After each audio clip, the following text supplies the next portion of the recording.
How to generate a sequence on a ti-nspire GDC.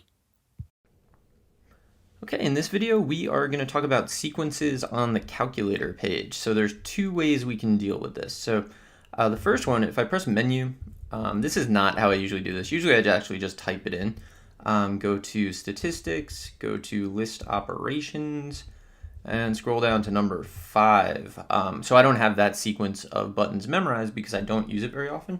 I can pick sequence, and then this you can type in. So I usually use n as the variable in my sequence. So I'm going to type in a formula that generates the terms of the sequence. So maybe like 3n plus 2.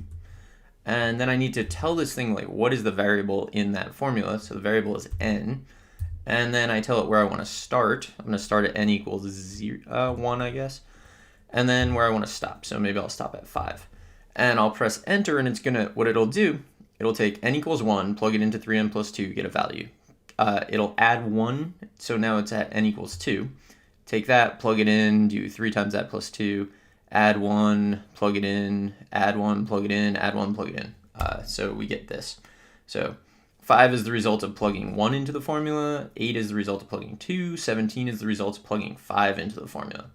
So that's good, and I use that a lot, especially when I'm evaluating something. So if I had a function like x squared, and I wanted to evaluate it at a lot of points, I would do such that, so control equals, so such that x equals, and then I usually type this, so seq, and maybe I just want to evaluate it at, I'll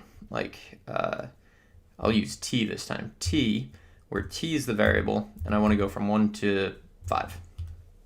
And so it takes, it sets x equal to each value in that sequence. So the sequence is just 1, 2, 3, 4, 5, sets x equal to those, plugs it in, squares them, and gives you that result.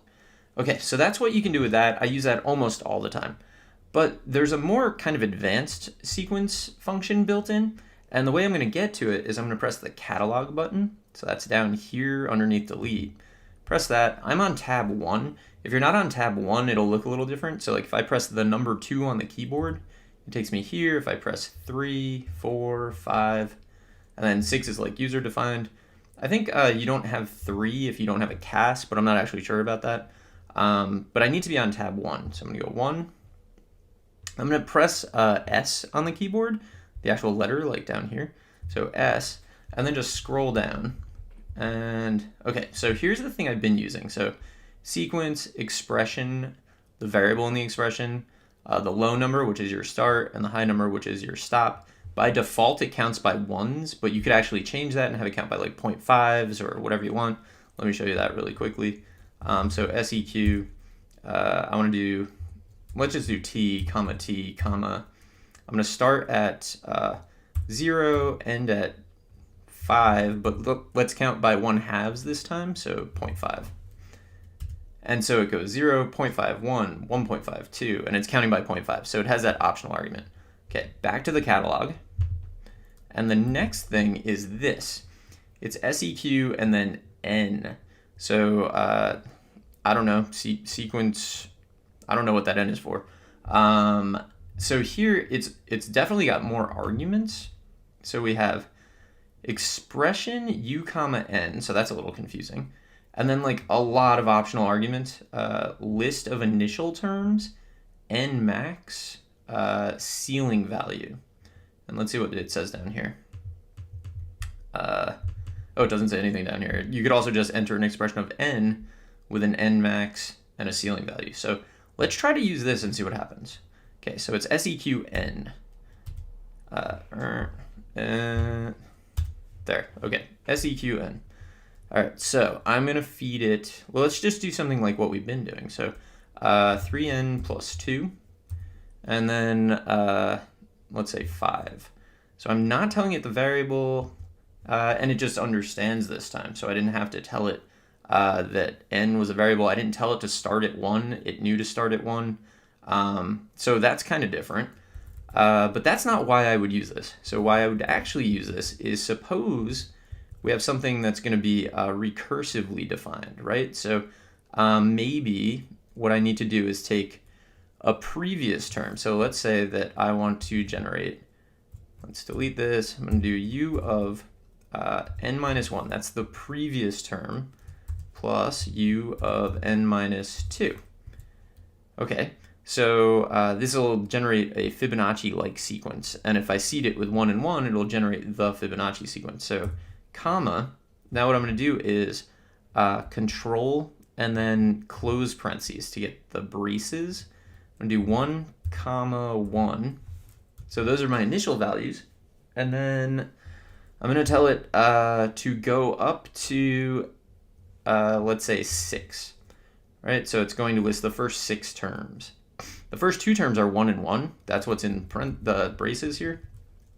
Press enter. So it does 1, 1. And then it starts following the rule. So the rule says to take the previous term and the term before that and add them together. So 1 and 1 is 2. And then to get 3, it took the previous term and the term before that. So 2 and 1 and added those.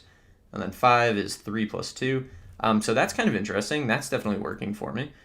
There's actually another argument. So say I not accidentally, say I just tell this to go up to 30, right? So it's going to generate the first 30 terms, and they get really big. So I'm going to scroll through a little bit. You can see they're starting to get pretty big. Okay, so let's say that what I wanted was, I don't exactly know how many terms that I need, but I know that the biggest term that I could possibly want is like 100. So let me press enter here and look at that. So if I go back up here, you can see that it did all the terms and then it hit 89 and it just kept on going. Here it got to 89 and it stopped. The reason that it stopped is because this argument right here, the 100 that I put, is the biggest term that I will accept as an output for this thing. So if I had cut it at 150, so I'm going to change this from 100 to 150.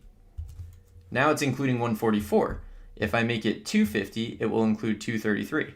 Let's see what happens if I make it 233. Let's see if it includes 233 or doesn't. So 233, it does include it. So it's the biggest, it's like all terms less than or equal to this threshold that I'm putting in. But this is really useful because it'll let you put in implicitly defined, not implicit, recursively defined sequences.